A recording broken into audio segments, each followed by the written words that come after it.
There's a first time for everything. Everyone remembers their first car, their first kiss, their first time using a bidet. But your first concert is more special than all of these. My first concert was Megadeth and Lamb of God.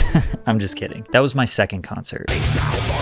5 days after my 10th birthday, I saw the All-American Rejects at Six Flags Great Adventure. This is literally 10-year-old Pat CC at his very first concert, and it was amazing. Now, I know you're probably shocked because you know me as the hip-hop guy, but the truth is, hip-hop concerts kind of suck. Plus, I was just kind of dragged to this show by my brother and my neighbors. But it's been 17 years since I had that experience, and the All-American Rejects are performing in my city tonight. That concert sparked my love for music, which is what my entire career and online persona is based around. So today we're gonna take a trip down memory lane. I'm gonna relive my first concert ever. We'll see if the All-American Rejects are still great, or if I'm just blinded by nostalgia. Also, I'm bringing my friend Quay along, who has never been to a concert. Quay, you said you've never been to a rock concert ever. What's the closest thing you've been to a rock concert? The Rock Band. You feel me? The video game, bruh. It was hard, and I never had the guitar. I just played with the remote control. What are your expectations? What do you expect? I want to get in a mosh pit and murk everybody. Like, this is the biggest nigga there. Like, if you want to go to a rock concert, you got to blend in a little bit. I'm having trouble with your fit right now. I mean, I think I'm pretty fly. I'm gonna have to take you somewhere for a new outfit. So I brought Quay to the one store that all real rock stars shop at.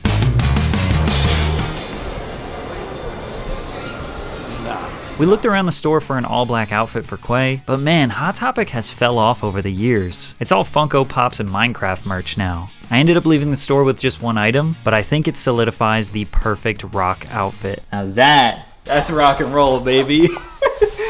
Turn around and die. These tickets cost me $229.90. Technically, they were only $40, but I had to pay an insane $16.85 fee per ticket. That's criminal. When I saw the All-American Rejects in 2006, it was actually at Six Flags. So we just paid the $60 to get into the park. But I was under 54 inches, and I guess the smaller you are, the cheaper it is to get into amusement parks. So it was only $30 for me. But I wanted to ask you, do you remember your first concert experience? First concert was Rodeo, whenever that was out. Oh, so you were like a teenager when you went to your first concert? Yeah, besides the Astroworld one. That's the only two, so really that's it. You've only been to 2 concerts? Yeah, now that I think about it, that's kind of crazy. I was genuinely shocked to find out that Quay has only been to 2 concerts, and they were both Travis Scott. This should be interesting. You've never heard an All-American Rejects song? I can't recall a song. Like, I can't even... Maybe if I heard one of their most popular songs, I'd be like, oh, that's them. You definitely know this song.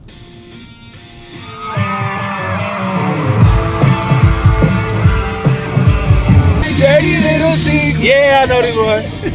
Isn't it kind of like creepy a little bit? Like, I'll keep you my dirty little secret. Nah, like, what are you talking about? When I think about it, there's some songs that when you listen to when you get a little bit older, you be like, how the f did they get away with this? Like, also, why is parking at every concert always terrible? There's never parking. And then the parking wasn't that bad. I was overreacting. The venue's sick. It's just like your classic amphitheater, just a really big lawn that all slopes downwards. Right. Way more people than I expected, but turns out All-American Rejects are from Oklahoma, which is crazy because the lead singer does not sound like he's from Oklahoma at all. And he definitely championed his city. He was like, I'm so glad I'm back home. But you could tell, like, I had to get the fuck up out of here to like really get my vision across. We try to bring our rock and roll selves, man, and I for so long in Oklahoma, man, I was a trapped child, like, that didn't get to be as free as I wanted to, but we got the fuck out, and we got to really express ourselves however we wanted. He's like, I want to be in a rock band. They're like, all right. Good luck. Yo, bro, tonight, like, just don't film, like, my face when I'm singing, because it's, you know, this concert means a lot to me, and, like, I was a kid and I loved these songs, but, like, it'll be embarrassing to, like, show me singing, so just don't. Initial thoughts looking into this. It's lit, bro. I didn't even know this many people come out for shit like this. This shit is fire. I don't know. I can't explain it. Motion City Soundtrack was the first opener. The lead singer, his voice sounded a little raspy. It was the last stop of the tour, so his voice is exhausted, but he has a really high-pitched voice. Under the circumstances, I would say it was pretty good. And I was thinking that their set was great until the next set came on. Nah, they killed it. They came in. I almost saw them as, it was almost like fictitious. They didn't seem real. It seemed like if somebody were to tell me about a band. You know what I'm saying? Like, yeah, they got this band, bro. It's a dude, he's on a cane. Like, all those things don't, you know what I'm saying? But they rock out. You wouldn't think it. And then you there, you be like, bro, what the fuck? They going crazy for real. Live instrumentation, you can't beat that shit, bro. You can feel it on your body. That's so hard. There's more songs I remembered about this band than I thought. Yeah, you said you knew 1 or 2 and you ended up knowing 4. Yeah, I knew like 4 or 5. I guess I listened to them more than I thought. Tier list it. I'm gonna get at a B-. I was also gonna say C tier. Yeah. So Motion City soundtrack, C tier. Newfound Glory came on, and I was less familiar with their stuff, but bro, this guy's voice. It will be like, what the fuck is up? And I came in, baby, let me saw you.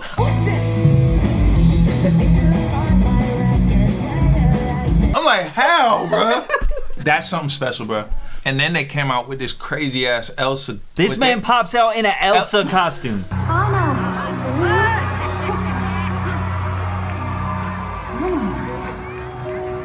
And starts singing Let It Go. I'm like, bro, what? And it was their interpolation of it, and they was rocking out. Don't lie, and you was singing to that shit.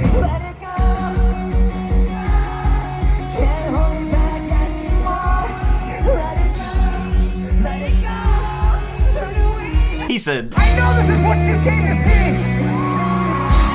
I'm gonna remember that. I ain't gonna lie. I'm gonna remember that shit. Forever. Yeah. But I might have to give him an A. I agree. A tier. I'm gonna give him an A. The All American Rejects.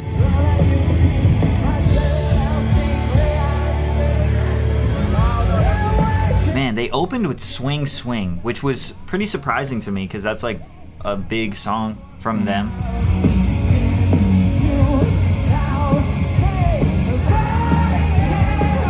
Initially, I don't really feel like the crowd was that great. There were some moments where we were dancing, we were having a great time, and it felt like everybody was kind of chilling. I think the problem is because that place encourages you to bring a chair. Pop punk doesn't really warrant like mosh pits, even though some of their breakdowns and solos are pretty tough, but and even the moments where they like cut the mic and have the crowd sing. Yeah.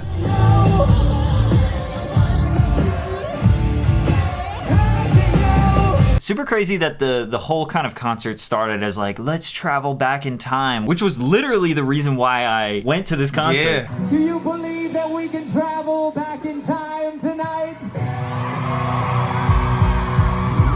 Who wants to get in my gigantic f***ing time machine? Turn down the lights. We can travel back through the vortex of Oklahoma City to Amphitheater. Yeah. I mean, obviously it was to bring you, but for me it was like, man, this was my first concert. Now I'm traveling back in time. Yes, but we need fuel for the time machine. It's the screams of Oklahoma's finest. I'm like, yo, what? Are you in my head right now? Like, what's going on? 5, 4, 3, 2002.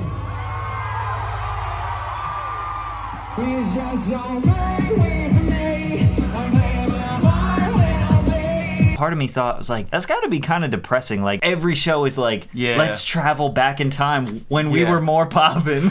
But it's also on another side, it's like, damn, we did exactly what we wanted to do, and look at how we're reaping the rewards of this shit. I just like, we're still here. First few songs, like, his voice sounded rough, but he was having some technical difficulties, and then they went on stage 3 times trying to fix this shit. Yeah, the sound guy is like, has his arms wrapped around him. He's trying to like fix. He's like his laying mic. on him and shit. This man could be a comedian, Bruh. We got some fucking full-on brawny beard-looking motherfuckers right now. That is a substantial beard, sir. he was like doing crowd work. He was like, Oh my God, I just want to put my face in that shit. You are my bear. Grr. Oh, a second contestant in the Beardo Awards. A straight-up garden gnome in the crowd tonight. it just really felt like every transition between each song was not rambling. Yeah. If he was kind of doing a little bit, it was funny. He was just like doing him. A beard is like a little rug on your face.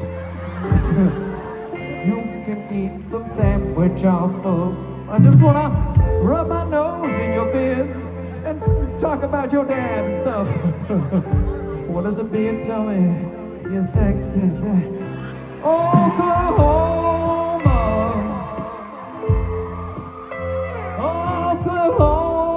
Oklahoma. You can tell who really got it factor. Like, Yeah. sometimes you be like, damn, why isn't this artist bigger than this artist? I mean, the it factor was definitely in the outfit as well. Like, Yeah. bro, what were you What wearing? was that? That shit was crazy. Our tour manager was like, bro, you gotta wear that outfit tonight. I was like, I don't know, man. Oklahoma's a little, conservative and shit. She's like, no, you gotta go out there and serve it, bitch. I was like, all right, f- it. He had no shoes on, no socks, Yeah, yeah. and basically no clothes, if we're being honest. Yeah, just like. And it was breeze on. cold. Y'all motherfucker think it's cold out there. I'm out here wearing your grandmother's negligee up here, goddamn. They paced their set like a lot of energy. Then in the middle, it was like, okay, let's calm down, and then let's bring back the energy. Yeah. But that middle, the one song on the ukulele, Ezra, bring me my gigantic guitar. Whoa, whoa, whoa. Was this some fucking shrinky-dink shit?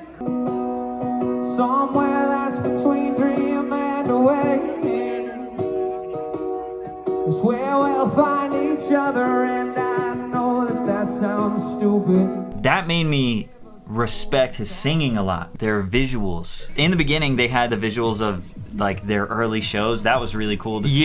Yeah, that was dope. And then they just had some really cool visual effects while the cameraman was recording them on I stage. seen one where kind of like this dust floating around him. Being just a tiny bit artistic is really the way. Yeah. And yeah, just focusing a lot on the band and the performer. They did the classic pump fake. They go off the stage, everybody encore, right? CAP. And then they came back. They played Move Along.